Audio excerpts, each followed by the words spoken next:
Hi friends, आज मेरी कहानी का शीर्षक है उलझन। 2 साल हो गए हमारी शादी को, परंतु तुमने कभी कोई शिकायत नहीं की। नवीन ने अपनी पत्नी सुनंदा से कहा। नहीं नहीं, मैं बहुत खुश हूँ। मुझे कोई मुश्किल आएगी तो मैं आपको ही बताऊंगी। आपके सिवाय घर में और है ही कौन? सुनंदा ने जवाब दिया। तो तुम बहुत खुश हो? नवीन ने पूछा। सुनंदा ने जवाब दिया। लेकिन मुझे क्यों लगता है तुम कुछ सहमी सहमी सी रहती हो, हर समय कुछ डरी डरी सी लगती हो। नवीन ने फिर कुरेदते हुए पूछा। सुनंदा सहम सी गई। उसे लगा नवीन कहीं उस पर शक तो नहीं कर रहा। सुनंदा को चुप देखकर नवीन बड़े प्रेम से बोला, यार तुम तो उदास हो गई। मैं इसलिए पूछ रहा था कि घर में तुम्हारी सास ससुर देवर ननद सब मैं ही हूँ। रात को सुनंदा को नींद नहीं आ रही थी। उसका ध्यान अपने अतीत में चला गया। क्या हुआ था उसकी जिंदगी में, वह सोचने लगी। पीडी कॉलेज में उसकी कक्षा में पढ़ता था एक लड़का राकेश। बिना सोचे समझे सुनंदा राकेश को पसंद करने लगी थी। राकेश भी उसे चाहने लगा था। कॉलेज के 3 साल मुलाकात तथा चिट्ठी पत्र में गुजर गए। पढ़ाई की ओर किसका ध्यान था? बड़ी मुश्किल से पास हुई सुनंदा के लिए पिताजी ने अपने एक दोस्त के बेटे का रिश्ता ढूंढा, जो अब इस दुनिया में अकेला था। सुनंदा को रिश्ता मंजूर न था, परंतु माँ बाबूजी की जिद के आगे उसकी एक न चली। राकेश को कैरियर बनाने के लिए समय चाहिए था। राकेश ने सुनंदा को शादी से पहले ये वादा दिया कि वह उसे शादी के पश्चात भी ढूंढ लेगा। जिस दिन वह पैरों पर खड़ा हो जाएगा, वह सुनंदा को वहां से ले जाएगा। आज सुनंदा की शादी को 2 साल बीत चुके थे। सुनंदा अपने पति तथा अपने घर संसार को चाहने लगी थी।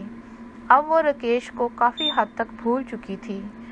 वह नहीं चाहती थी कि राकेश दोबारा उसकी ज़िंदगी में आए। लेकिन आज तो हद ही हो गई जब नवीन का फ़ोन आया कि वह दोपहर के खाने पर अपने एक मित्र को लाने वाला है। सुनंदा ने बड़े चाव से खाना बनाया। सुनंदा के दिल की धड़कनें तेज हो गई जब उसने नवीन के साथ राकेश को देखा। सुनंदा के चेहरे का रंग उड़ गया।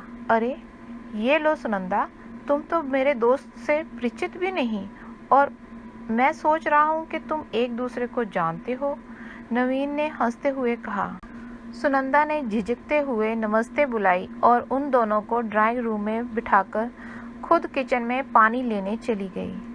किचन में जाकर सुनंदा ने 3-4 बार गहरी सांस लेकर अपना संतुलन बनाने की कोशिश की।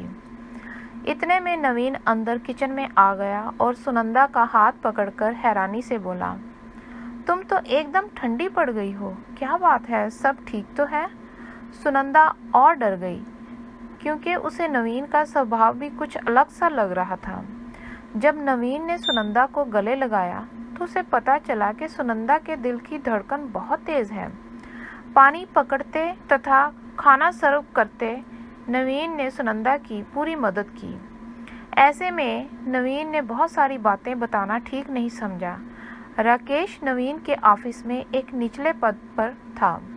राकेश और नवीन स्कूल में हॉकी की टीम के सदस्य थे। नवीन चूंकि बड़ी उम्र का था, इसलिए वह जल्दी ही पीओ का टेस्ट क्लियर करके बैंक मैनेजर बन गया था। राकेश एक क्लर्क से ऊपर ना बन पाया। रात को जब सुनंदा को नींद नहीं आ रही थी तो उसने महसूस किया कि नवीन भी पूरी तरह सोया नहीं था। उसे पूरा यकीन हो गया कि हो न हो राकेश ने ही उसके पति के कान में कोई ऐसी बात डाली थी जिससे नवीन कुछ बेचैन सा लग रहा था। सुनंदा इतना डर गई कि उसने ये भी नहीं पूछा कि नवीन को अचानक राकेश कैसे मिल गया। उसे राकेश का वादा याद आया जिसमें उसने कहा था कि नौकरी मिलते ही वह उसे लेने आएगा। राकेश के पास उसके प्रेम पत्र तथा मोबाइल पर दिए हुए कई एसएमएस थे। दिन बीतते गए, नवीन चुप सा रहता था। सुनंदा का शक अब यकीन में बदलने लगा कि हो ना हो ये सारी आग राकेश की लगा रखी है। वह सोचने लगी कि नवीन उसके बारे में क्या सोचते होंगे। हो सकता है वे सोचते हों कि मैं एक अच्छी लड़की नहीं हूँ। दिन रात ख्यालों में डूबी सुनंदा खाना पीना भूलने लगी और कमज़ोर पड़ने लगी। एक दिन नवीन ने हिम्मत करके सुनंदा से कहा, सुनंदा, मैं तुमसे कुछ कहना चाहता हूँ। मैं जानता हूँ कि तुम क्यों इतनी उदास रहती हो। मैं बहुत दिनों से इस दुविधा में था कि तुमसे कैसे बात करूँ। अभी नवीन ने बात शुरू ही की थी कि बिस्तर पर लेटी हुई सुनंदा उठकर बैठ गई और पास बैठे नवीन से हाथ जोड़कर माफ़ी मांगने लगी। मुझे नहीं मालूम था कि तुम मेरे जीवन में आओगे, वरना कहते कहते सुनंदा रो पड़ी। नवीन एक बार फिर उलझन में पड़ गया और सोचने लगा, अब कैसे मालूम पड़े कि सुनंदा मेरे बारे में क्या क्या जानती है। यही परेशानी सुनंदा को खाने लगी कि राकेश ने नवीन को क्या बताया होगा। कई दिन और बीत गए। दोनों एक ही घर में रहते हुए दो अजनबियों की तरह रहने लगे। एक दिन फिर नवीन ने हिम्मत जुटाई और सुनंदा से बात करने का सोच लिया। दोनों शाम को चाय पी रहे थे। अचानक नवीन ने चुप्पी तोड़ते हुए बात शुरू की। देखो सुनंदा, अगर हमारे घर में कोई और सदस्य जैसे मेरे माता पिता या भाई बहन होते तो शायद आज हम अजनबियों की तरह व्यवहार न करते। हाँ, सब ठीक ठाक था। अचानक सब कुछ बदल गया, सुनंदा ने आंखें नम करते हुए कहा। नवीन ने सुनंदा से कहा, आज हम साफ साफ बात करेंगे। जब भी हम बात करते हैं और उलझ जाते हैं और करीब आने की बजाय दूर हो जाते हैं। अब मैं भी इस माहौल से तंग आ गई हूँ। मुझे भी साफ साफ बात करनी है। जो होगा देखा जाएगा। सुनंदा ने गहरी सांस लेते हुए कहा। पहले मुझे बोलने दो, नवीन ने कहा। ये बात उन दिनों की है जब मैं 12वीं क्लास में था और राकेश 8वीं कक्षा में था। हम दोनों हॉकी के खिलाड़ी होने के नाते दोस्त थे। उन दिनों हमारी ही कक्षा में पढ़ती सुमन मुझे बहुत अच्छी लगती थी। सुनंदा हैरान होती जा रही थी कि नवीन ये कौन सी बात सुना रहा है। वो तो कुछ और ही सोच सोचकर परेशान हो रखी थी। नवीन बिना सुनंदा की तरफ देखे बोले जा रहा था। मैं उसे रोज़ एक पत्र लिखता था और वो मुझे। राकेश का काम पत्र मुझसे लेकर सुमन को देना और सुमन का पत्र मुझे देना था। हम कॉलेज में भी अच्छे दोस्त रहे। क्योंकि मैं अभी पढ़ रहा था और मेरे पास कोई कैरियर नहीं था, इसलिए उसके घर वालों ने उसकी शादी कहीं और कर दी। राकेश ने कुछ चिट्ठियां अपने पास रख लीं और इसलिए वह मुझे कभी कभी ब्लैकमेल करके मुझसे पैसे ऐंठने आता था। फिर मेरी पोस्टिंग इस शहर में हो गई। मैं तुमसे शादी करके इस शहर में आकर शांति से रहने लगा। मुझे नहीं मालूम था कि ये मेरे ही ऑफिस में क्लर्क बनकर आ जाएगा। मुझे मालूम है सुनंदा, उसी ने तुम्हारे कान भरे हैं, इसलिए तुम बीमार पड़ गई। शायद उसने तुम्हें फ़ोन किया होगा।